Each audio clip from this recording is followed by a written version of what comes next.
ഒരുപാട് ആഡംബരത്തോടെ കഴിഞ്ഞ അംബാനി കല്യാണം ഇത്ര ദിവസമായിട്ടും ചർച്ച ചെയ്യപ്പെടുന്നു എന്നത് അതിശയം തന്നെ. ഇപ്പോഴിതാ അംബാനി കല്യാണവുമായി ബന്ധപ്പെട്ട് ഒരു ബി.ജെ.പി. നേതാവ് നടത്തിയ വിമർശനം വലിയ വിവാദമായിരിക്കുകയാണ്. പ്രിയങ്ക ഗാന്ധി ആനന്ദ് അംബാനിയുടെ വിവാഹത്തിൽ പങ്കെടുത്തുവെന്ന് ആരോപിച്ച് ബി.ജെ.പി. നേതാവ് നിഷികാന്ത് ദുബെ രംഗത്ത് വരികയായിരുന്നു. എന്നാൽ ആനന്ദ് അംബാനിയുടെ വിവാഹവുമായി ബന്ധപ്പെട്ട് പ്രിയങ്ക ഗാന്ധിക്കെതിരെ നടത്തിയ ബി.ജെ.പി. നേതാവിന്റെ ആരോപണങ്ങൾക്ക് ശക്തമായ മറുപടി കൊടുത്തിരിക്കുകയാണ് കോൺഗ്രസ്. വിവാഹത്തിൽ പങ്കെടുത്തില്ലെന്നും ബി.ജെ.പി. എം.പിയുടെ അവകാശവാദങ്ങൾ വെറും നുണകൾ മാത്രമാണെന്നും കോൺഗ്രസ് വിമർശിച്ചു. ലോക്സഭയിൽ ധനകാര്യ ബില്ലിന്മേലുള്ള ചർച്ചയിൽ പങ്കെടുത്തുകൊണ്ടായിരുന്നു വ്യവസായി മുകേഷ് അംബാനിയുടെ മകൻ ആനന്ദ് അംബാനിയുടെ അടുത്തിടെ നടന്ന വിവാഹത്തിൽ ഗാന്ധി കുടുംബത്തിലെ ഒരംഗം പങ്കെടുത്തതായി ദുബെ അവകാശപ്പെട്ടത്. ഇത് വെറും നുണപ്രചരണം മാത്രമാണെന്നും വിഷയത്തിൽ മാപ്പ് പറഞ്ഞില്ലെങ്കിൽ ബി.ജെ.പി. നേതാവിനെതിരെ നടപടിയെടുക്കുമെന്നും കോൺഗ്രസ് നേതാവ് സുപ്രിയ ശ്രീനേറ്റ് തുറന്നടിച്ചു. മാത്രമല്ല ബി.ജെ.പി. എം.പി നുണ പറയുന്നത് പതിവാക്കിയ വ്യക്തിയാണെന്നും അവർ ആരോപിച്ചു. പ്രിയങ്ക ഗാന്ധി ആനന്ദ് അംബാനിയുടെ വിവാഹത്തിൽ പങ്കെടുത്തില്ലെന്നും അവർ തറപ്പിച്ചു പറഞ്ഞു. ഇതിനെക്കുറിച്ച് അവർ എക്സിൽ പ്രതികരിച്ചത് ഇങ്ങനെയാണ്: ബി.ജെ.പി. എം.പി നിഷികാന്ത് ദുബെ അംബാനിയുടെ വിവാഹത്തിൽ പങ്കെടുത്തെന്ന് പ്രിയങ്ക ഗാന്ധിയെ കുറിച്ച് നുണ പറഞ്ഞു. എന്നാൽ അവർ വിവാഹത്തിൽ പങ്കെടുത്തില്ലെന്നതാണ് യാഥാർത്ഥ്യം. ഈ മനുഷ്യൻ നുണ പറയുന്നതിന് അടിമയാണ്. ഇക്കാര്യത്തിൽ മാപ്പ് പറഞ്ഞില്ലെങ്കിൽ നിങ്ങൾക്കെതിരെ നിയമ നടപടിയുണ്ടാകുമെന്നാണ് ശ്രീനേറ്റ് എക്സിൽ കുറിച്ചത്.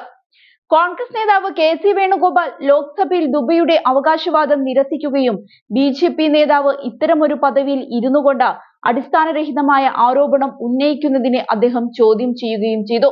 കെ.സി. വേണുഗോപാലിനെ പിന്തുണച്ചുകൊണ്ട് എൻ.സി.പി. നേതാവ് സുപ്രിയ സുലെയും രംഗത്തെത്തി.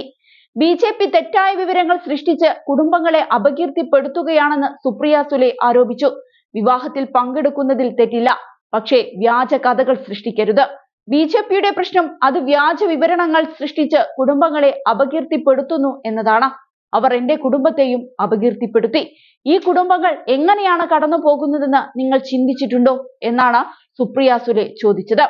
മുതിർന്ന കോൺഗ്രസ് നേതാക്കളായ രാഹുൽ ഗാന്ധിയും സോണിയാഗാന്ധിയും പ്രിയങ്ക ഗാന്ധിയും അംബാനി വിവാഹത്തിൽ പങ്കെടുത്തിരുന്നില്ല. എന്നാൽ പ്രധാനമന്ത്രി നരേന്ദ്രമോദിയും ശിവസേന നേതാവ് ഉദ്ധവ് താക്കറെയും ഉൾപ്പെടെ നിരവധി പ്രതിപക്ഷ ഭരണകക്ഷി നേതാക്കളും ചടങ്ങിൽ പങ്കെടുത്തിരുന്നു. അതേസമയം അംബാനി കല്യാണത്തിന്റെ അന്നു തന്നെ ഡൽഹിയിലെ സാധാരണ ഹോട്ടലിൽ പിസ ഓർഡർ ചെയ്ത് കാത്തിരിക്കുന്ന പ്രതിപക്ഷ നേതാവ് രാഹുൽ ഗാന്ധിയുടെ വീഡിയോ സമൂഹ മാധ്യമങ്ങളിൽ വൈറലായിരുന്നു. രാജ്യത്തെ പ്രധാന രാഷ്ട്രീയ നേതാക്കളെല്ലാം മുകേഷ് അംബാനിയുടെ മകന്റെ വിവാഹത്തിൽ പങ്കെടുക്കുന്ന അതേ ദിവസമാണ് രാഹുലിന്റെ വീഡിയോ സമൂഹ മാധ്യമത്തിൽ വൈറലായത് എന്നതും ശ്രദ്ധേയമായി. നിരവധി പേർ വീഡിയോ പലതരം ക്യാപ്ഷനോടെ പങ്കുവച്ചു. എല്ലാവരും മുംബൈയിൽ അംബാനി കുടുംബത്തിന്റെ വിവാഹത്തിൽ പങ്കെടുക്കുമ്പോൾ ഈ മനുഷ്യൻ ഒരു പിസയ്ക്ക് കാത്തിരിക്കുന്നു. ഈ മനുഷ്യൻ വ്യത്യസ്തനാണ് എന്നാണ് ഒരുപാട് പേർ വീഡിയോയ്ക്ക് ക്യാപ്ഷൻ ഇട്ടത്. അംബാനിയുടെ അശ്ലീലം നിറഞ്ഞ വിവാഹത്തിൽ എല്ലാ വിഭാഗം രാഷ്ട്രീയക്കാരും പങ്കെടുത്തപ്പോൾ രാഹുൽ തന്റെ ക്ലാസ് തെളിയിച്ചു എന്ന് പ്രമുഖ അഭിഭാഷകൻ പ്രശാന്ത് ഭൂഷൺ എക്സിൽ കുറിച്ചു. അംബാനിയുടെ വിവാഹത്തിൽ രാഷ്ട്രീയ നേതാക്കൾ പങ്കെടുക്കുന്നതിനെ കുറിച്ച് രാഹുൽ സംസാരിക്കുന്ന വീഡിയോയും അദ്ദേഹം പങ്കുവച്ചിരുന്നു. ആനന്ദ് അംബാനിയുടെ വിവാഹത്തിലേക്ക് സോണിയാഗാന്ധിയെയും രാഹുൽ ഗാന്ധിയെയും മുകേഷ് അംബാനി നേരിട്ടെത്തി ക്ഷണിച്ചിരുന്നുവെങ്കിലും ഇരുവരും പങ്കെടുത്തിരുന്നില്ല. ആർ.ജെ.ഡി. നേതാവ് ലാലു പ്രസാദ് യാദവ്, ബംഗാൾ മുഖ്യമന്ത്രി മമതാ ബാനർജി, എസ്.പി അധ്യക്ഷൻ അഖിലേഷ് യാദവ്, എൻ.സി.പി. നേതാവ് ശരത് പവാർ തുടങ്ങി പ്രതിപക്ഷ നിരയിലെ പ്രധാന നേതാക്കളെല്ലാം വിവാഹത്തിലെത്തി എന്നതും ശ്രദ്ധേയമായി.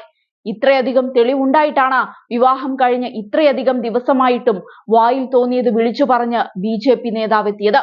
ഏതായാലും കോൺഗ്രസ് കണക്കിന് കൊടുത്തിട്ടുണ്ട്. ഇനി മിണ്ടില്ല.